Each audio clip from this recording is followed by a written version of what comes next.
I'm Emmy. I'm an interpreter here at Historic Brattonsville, and today we're going to learn how to cross stitch. Cross stitching was usually done by children, and they were called samplers back in the day. So we're going to be demonstrating 9 different stitches today. We have the cross stitch, the eyelet stitch, the rice stitch, the satin stitch, the sawtooth border, the feather stitch, the herringbone stitch, the slant stitch, and the four-sided stitch. And now these were very common in the 19th century to be used by children to make their cross-stitch samplers.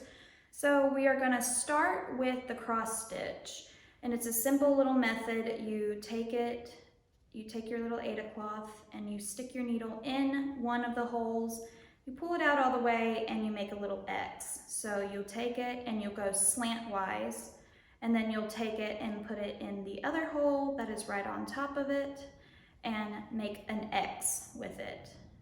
And then you will just do them down the line. So the next stitch we're going to do is called the eyelet stitch. What you're going to do is you're going to put it in the hole and you're just going to go down one.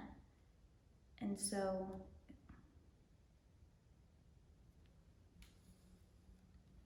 and then you'll go up to the next little hole that is right next to it, and you'll also go into the center, making more of a star. And you'll just go through each little hole around the center hole that you made on your first stitch to create a little eyelet stitch. So the next stitch we're going to do is the rice stitch. You're going to make a diagonal stitch this way and a diagonal stitch this way, and that is going to create another X, but a bigger X. You want it to be bigger. And then you're going to take each little X part, the little line in between the X, and you're going to cross over it to make individual X's within the first X. So it makes a little square that has X's within the big X. And so the next one we are going to do is the satin stitch, which you're just going to go straight down each way. It's a simple stitch, and it's very similar to the sawtooth border stitch. And you're just going straight down. Now it is different from the sawtooth because the sawtooth, you do different lengths to make it. So you could do one stitch, like one square stitch, and then you can go on to 2 of the squares,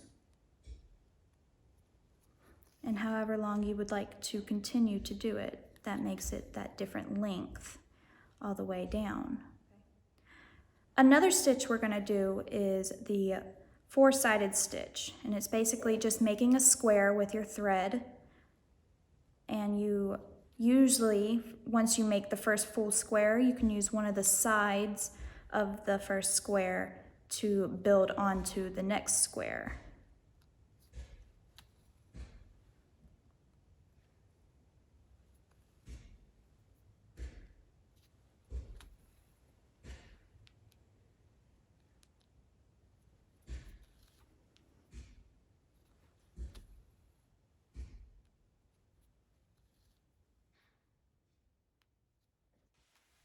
So the next stitch we are going to do is the slant stitch. So you're just going to find a hole in your Ada cloth and go at an angle, and you can go either way. I'm just going to go to the right with my slant. It's another simple stitch that you can do.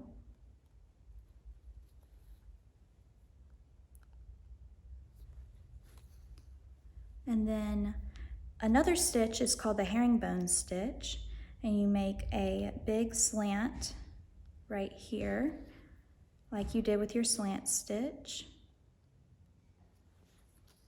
And then you go to the one right next to it, the hole right next to it, and you slant down. So it creates a X that is smaller on the top than it is on the bottom. And then you just continue to make another slant. And then the final stitch that I'm going to do and demonstrate for you is the feather stitch. And what you do is you create a V with your thread. You go and you make a little slant stitch, and you make another slant stitch in the opposite way, and then you make your little half square stitch, and then you just spread from there. You make another slant, and they build onto each other. A lot of the stitches, if not all of them, tend to build on each other to make one long stretch of stitching.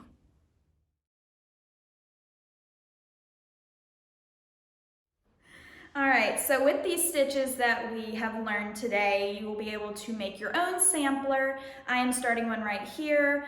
Typically, they were made to learn the alphabet and numbers and were made by small children. I'm hoping to get mine done in the next couple of months, and I'm going to make mine that is similar to one that was actually made on the plantation in 1848, like the one behind me. It is actually the reproduction of the one that was made on the plantation by one of the Bratton daughters. So cross stitches were actually practiced in this building, and specifically in this room for the all-women's seminary. It was a class that was taught to them and to young children, typically by their parents, most specifically their mother. And I wanted to thank you for joining us today for this Time Travel Tuesday.